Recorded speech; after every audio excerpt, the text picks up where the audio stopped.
Então, minha gente, vamos voltando aí agora. Olha, vamos falar rapidamente sobre horas itinerárias. Por que eu vou falar? Eu vou falar porque eu tenho quase certeza que muitos sindicatos de classe vão, além das 40 e poucas ações diretas de inconstitucionalidade que tem no Supremo a respeito da Lei 13.467, eu acredito piamente que vai haver, principalmente em algumas categorias, alguns setores, dependendo de onde fica localizada a empresa, vai ter uma mudança sobre isso.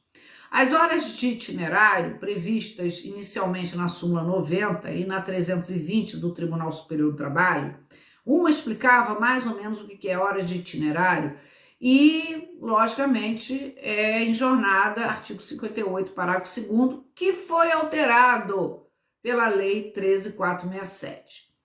Horas de itinerário, e eu vou explicar porque eu creio mesmo que vai mudar, sempre foram aquelas, né, ou são aquelas, melhor empregar o verbo no presente, e que é o tempo despendido pelo trabalhador entre o ponto dele, onde ele fica, e a empresa localizada em local de difícil acesso. Então se eu moro na Barra da Tijuca e trabalho no centro do Rio de Janeiro, eu levo 1h30 para chegar. Essa 1h30, então quando eu chego lá, eu só vou trabalhar aí 5 horas, que é para poder perfazer as 8 horas de trabalho? É lógico que não é isso, porque não importa onde você mora, o que importa é a localização da empresa. Então, por exemplo, uma empresa que fica dentro de uma ilha, uma rede hoteleira numa ilha, e que o empregado, para chegar, ele depende de um barco, ele depende primeiro de um ônibus que deixe ele no ponto ali da embarcação, né? Ele tem que pegar uma embarcação. Então, se ele é deixado ali para ele pegar essa embarcação e daquele ponto que tem transporte público e é servido por transporte público de forma regular e não uma vez no dia, porque também isso contaria, ele levar meia hora para chegar a esse hotel e meia hora para voltar, segundo até as horas em itinerário, ele só podia se ativar 7 horas, porque ele já tinha meia hora de ida, meia hora de volta. Isso estaria dentro no cômputo da jornada. Isso é horas de itinerário. Se vocês leem essas duas súmulas, a súmula 90 e a súmula 320, elas vão explicar o que são horas in itinere. Ou seja, quando a empresa é localizada em local de difícil acesso, localizada em local, é ótimo, né, gente? Ela é estabelecida no local de difícil acesso ou não servido por transporte. Às vezes o local é de difícil acesso, mas tem transporte público. E aí é irrelevante se a empresa coloca transporte próprio para movimentar, locomover esses empregados. Bom, mas o fato é que esse tempo sempre foi considerado como de jornada de trabalho. Vejam lá no nosso início desses vídeos que nós falávamos sobre horas,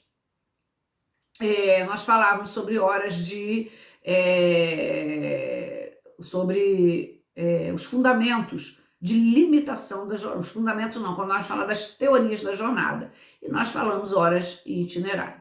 Mas, como diz a minha amiga Renata, nada é tão ruim que não possa piorar.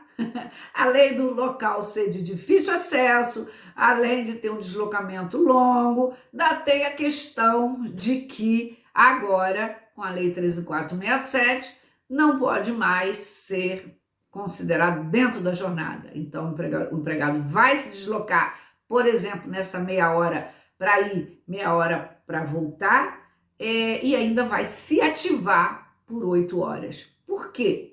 Porque o parágrafo 2º do artigo 58, alterado pela 13.467 de 2017, passou a ter a seguinte redação: o tempo despendido pelo empregado desde a sua residência até a efetiva ocupação do posto de trabalho e para o seu retorno, caminhando ou por qualquer meio de transporte, inclusive fornecido pelo empregador, que eram os requisitos aí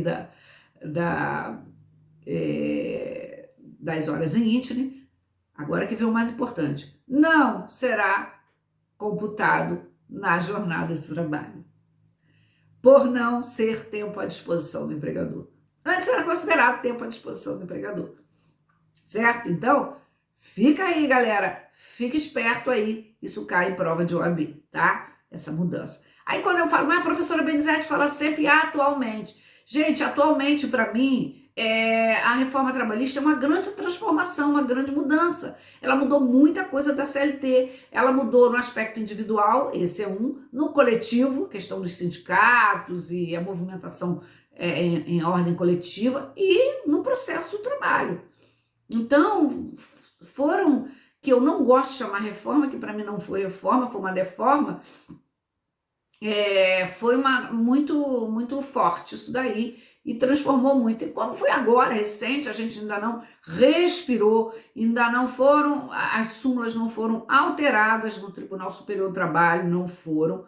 Cuidado, se vocês abrirem o livro de súmula, vocês vão encontrar essas súmulas lá, como se tivesse tudo bem no quartel, mas não estão, porque elas não foram alteradas. Então, aí que fica o ponto-chave da questão, tá? Eu provavelmente vou fazer uma série de vídeos, vou ver se eu tenho gás em julho, sobre as súmulas que estão em rota de colisão com a Lei 13.467. Então, tem essa 90, tem a 331, tem nossa, tem muitas, 91, 90, e tem muita coisa. A 6. Vamos falar de intervalo agora? Intervalos, vamos falar de descanso, gente. Descanso é uma coisa boa, né? Aqui a gente não teve muita mudança, não. Alguma coisa. Intervalos intra-jornada. Intra-jornada são aqueles dentro, óbvio, o nome já diz, da jornada, né?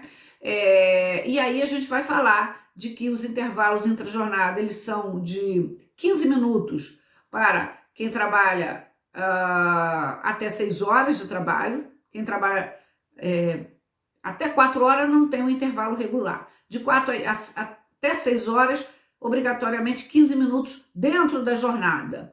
E quem trabalha acima de 8 horas tem direito aí a, no mínimo, se for regulado aí pelo sindicato, meia hora. Mas o intervalo é de 60 minutos. Para quê? Repouso e alimentação. Por óbvio, minha gente, que tem alguns intervalos intra-jornadas especiais para o pessoal que trabalha na digitação. Tem uma súmula que fala mecanografia, nem sei se isso existe mais, que a cada 90 minutos tem que parar 10 minutos para descansar e evitar as doenças chamadas lesão por esforço repetitivo, que acomete muito esse segmento profissional, né?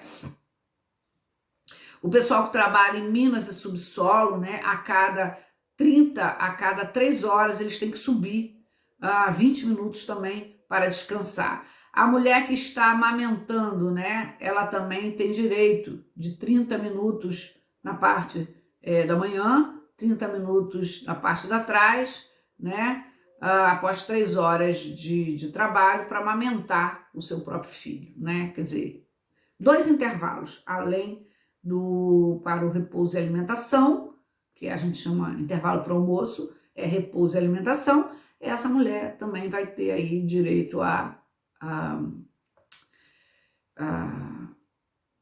parar para alimentar o próprio filho. Bom, aqui com relação ao intervalo interjornada, ou popularmente intervalo de almoço, a gente tem uma questão da súmula 437. A súmula 437, a súmula 437 do Tribunal Superior do Trabalho, ela sempre diz o seguinte, olha, se o empregador não conceder o intervalo de 60 minutos, né, de 1 hora, integral, ele vai pagar essa hora inteira como horas extraordinárias. Vamos lá, trocar esses miúdos. Então, se o empregado trabalha 15, é que a gente diz popularmente, né, come trabalhando. Então, ele para 15 minutos só para se alimentar, ir no banheiro, etc e tal, e volta para trabalhar e trabalha 45 minutos ali ativo. Ou seja, não é respeitado o intervalo dele de 60 minutos. Então, pela súmula 437, o empregador tinha que pagar os 60 minutos inteiro como sendo de horas extras, e não somente os 45 minutos. O que a Lei 13.467 veio e trouxe foi dizer o seguinte, não, vai pagar só a diferença. E mesmo assim, vai pagar em forma não como horas extraordinárias, vai pagar como indenização, ou seja, vai pagar como hora extra, mas não tem natureza jurídica salarial. Então, essa súmula também é mais uma súmula que está aí em rota de colisão. Então, eu já estou pensando seriamente em fazer uma série aí de vídeos elencando no direito material inicialmente, depois no direito processual, mas no direito material que teve as grandes mudanças, né? Súmulas que estão em desacordo com a Lei 13.467, tá? Então, fica aí essa dica. Bom, supressão dos intervalos, né? Aí a gente vai estar falando exatamente disso, essa supressão dos intervalos. Aí a gente está falando dessa supressão. Claro que esse intervalo não pode ser suprimido, porque os intervalos eles fazem parte daquele conjunto de proteção à saúde do trabalhador, né? São normas de ordem pública para evitar a fadiga, para evitar os acidentes de trabalho e para permitir o convívio, o refazimento, nesse caso do intervalo, o refazimento da saúde e o refazimento aí da fadiga do trabalhador. Deixa eu ver aqui o que a gente vai falar. Repouso semanal remunerado. Dentro dessa linha de descanso, então nós vamos falar do repouso semanal remunerado. Mas antes de falar do repouso semanal remunerado, eu quero falar aqui, gente, que eu acho que eu não falei, acho que é importante, os intervalos interjornadas, né? Que são aqueles intervalos entre um dia de trabalho e o outro, que no mínimo tem que ser de 11 horas, tá? Entre um dia de trabalho e outro, no mínimo tem que ser de 11 horas de descanso.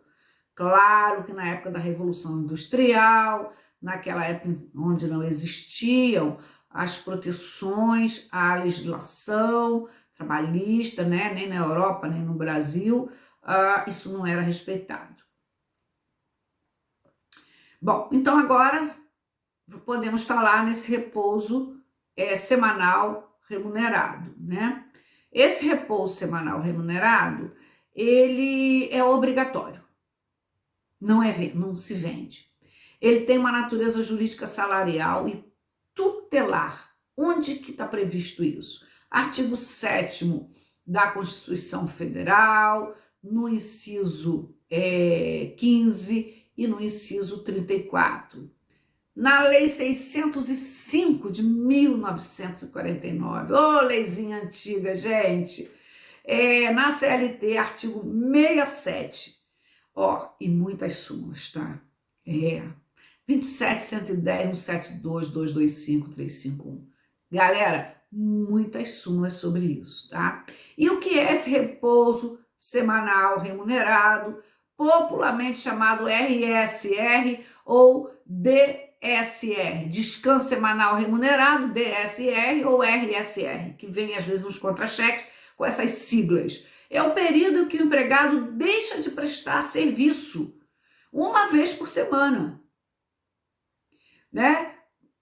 Aí é aquela popular interrupção, porque o empregado está recebendo, minha gente. Ele está recebendo, mas é uma pausa legal, permitida em lei, ele tem direito a isso, de não trabalhar nesse período, tá? Faz parte daquele conjunto, né, de proteção à saúde dele, que nós falamos lá, dentro dos princípios social, do princípio social, dentro do princípio biológico, né? Bom, muito importante que esses repouso semanal remunerado, ele é pautado também em 5 princípios. E aí ele vai diversificar com os feriados. Os feriados. Porque ele vai dizer o seguinte: o primeiro princípio, semanalidade. Não existe repouso a cada 10 dias. O repouso semanal remunerado, ele vai se dar a cada 6 dias. Trabalhou 6 dias, um vai descansar. Trabalhou 6 dias, um vai descansar. Inexoravelmente, tá? E há, obviamente, algumas exceções. Como falamos ainda agora do banco de hora, nós temos também o bancário, que trabalha só 6 horas de segunda a sexta, não trabalha nem sábado nem domingo. Mas isso é uma conquista aí da categoria, né, que já vem de muito tempo.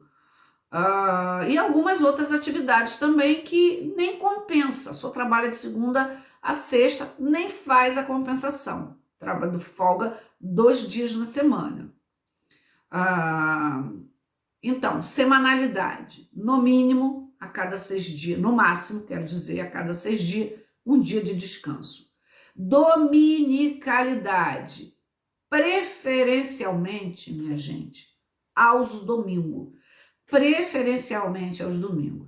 Mas, professora, o médico, o setor de saúde, o setor de restaurante, o setor hoteleiro, o setor de transporte público, aéreo, ferroviário, terrestre, esses não tem como. Não tem como.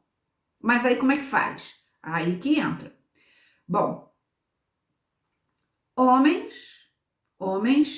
um domingo no mês. A cada 3 domingos trabalhado, ele vai folgar um domingo no mês e trabalhar durante a semana. A mulher, nos termos do artigo 386, que não foi alterado pela CLT, pela lei da reforma, essa mulher deverá ter a cada 15 dias uma folga domingo. Então, por exemplo, domingo sim, ela trabalha.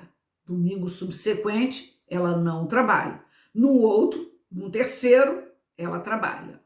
Então, a diferença aí para observar esse princípio da dominicalidade está no fato de que é diferente o homem da mulher, né? Nos setores em que há necessidade de trabalhar aos domingos, nesses setores a que eu me referi, lembrando que, com relação à mulher, ela vai ter que trabalhar domingo sim, domingo não. O homem, um domingo no mês ele tem que ter. Mas por que isso? Bom, a mulher tem a questão da maternidade, né? E o homem tem a questão de pelo menos um domingo no mês, no mínimo, ele precisar conviver aí socialmente. É aquele princípio que nós falamos lá, social. O convívio com seus grupos, né, sociais, os mais diversos. Então, falamos aí o segundo, né, dominicalidade. Eu falei 5, mas acho que são 4. O terceiro, inconversibilidade. Gente, guardem isso. Artigo 9º dessa leizinha aí de 1946, que rege o repouso semanal remunerado, por incrível que pareça. Tem também a súmula 146. O que é inconversibilidade? Popularmente, não pode ser vendida a folga. Ah, mas eu vendi meu domingo que eu estou precisando de dinheiro. Não pode, não pode. Faz parte do conjunto de proteção à saúde do trabalhador. É norma de ordem pública, saúde do trabalhador. É interesse geral, então não pode vender. Entenderam como é que a coisa vai funcionar? Então, inconversibilidade, artigo 6º e súmula 225.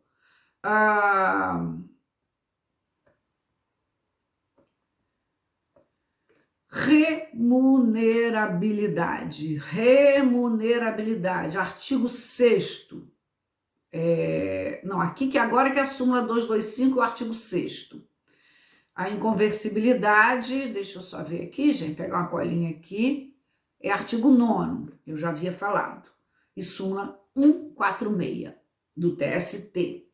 Remunerabilidade, artigo 6º e súmula 225. Artigo de que lei, galera? Dessa lei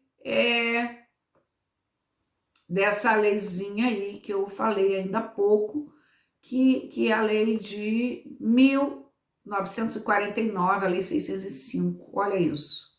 Pode. Quando eu digo que a lei 13467 perdeu uma grande oportunidade de fazer uma reforma na CLT, trazendo isso tudo para dentro da CLT, é verdade, não fez. Trouxe, sim, súmulas que traziam alguns prejuízos para o capital ou que traziam maiores complicações.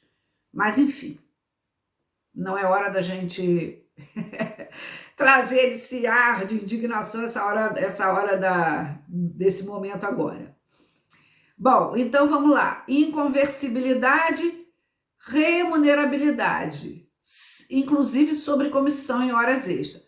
E quando ele trabalha o domingo, o que quer dizer? O domingo trabalhado, ele tem que ser pago em dobro.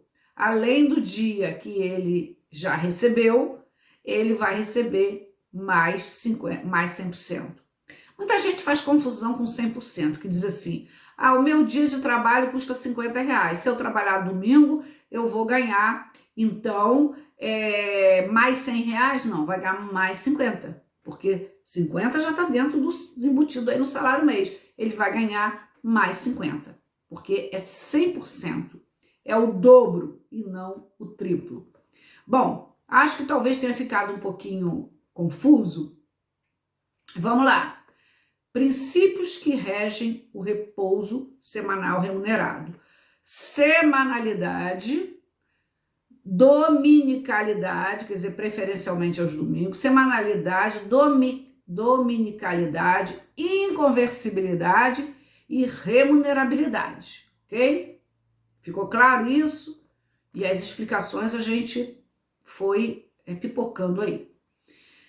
Também está na lei 605 de 49, os feriados civis e religiosos. Minha gente, eu fiz vários vídeos explicando o que é feriado, né, nas minhas redes sociais lá, explicando o que é feriado civil, o que é feriado religioso, porque às vezes a gente diz assim, a carnaval é feriado. Carnaval não é feriado, minha gente. Carnaval só é feriado a quarta-feira de cinza. Segunda-feira de carnaval não é feriado. Terça-feira de carnaval não é feriado. Não é?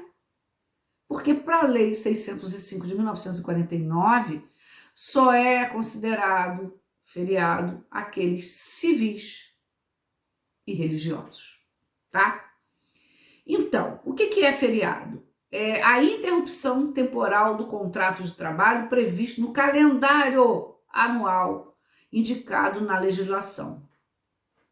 Esses feriados têm origem lá nos costumes religiosos, né? Nos costumes religiosos, que vem lá desde a Revolução Industrial. Mas, diferentemente do repouso semanal remunerado, o feriado pode ser convertido em dinheiro. Ou seja, o feriado, minha gente, ele não observa o princípio da inconversibilidade. Trocando em miúdos, eu não posso vender a minha folga da semana, mas eu posso vender o meu feriado. Veja que eu estou usando uma expressão popular. tecnicamente falando, é inconversibilidade ou conversibilidade, ok? Então, eu posso vender meu feriado. E se eu vender meu feriado, eu tenho que receber ele com 100%. Ou tirar folga em outro dia. Tem a súmula 146. Ou eu tiro a folga em outro dia. Isso é extremamente importante. Ah, ter feriado de Corpus Christi, eu trabalhei.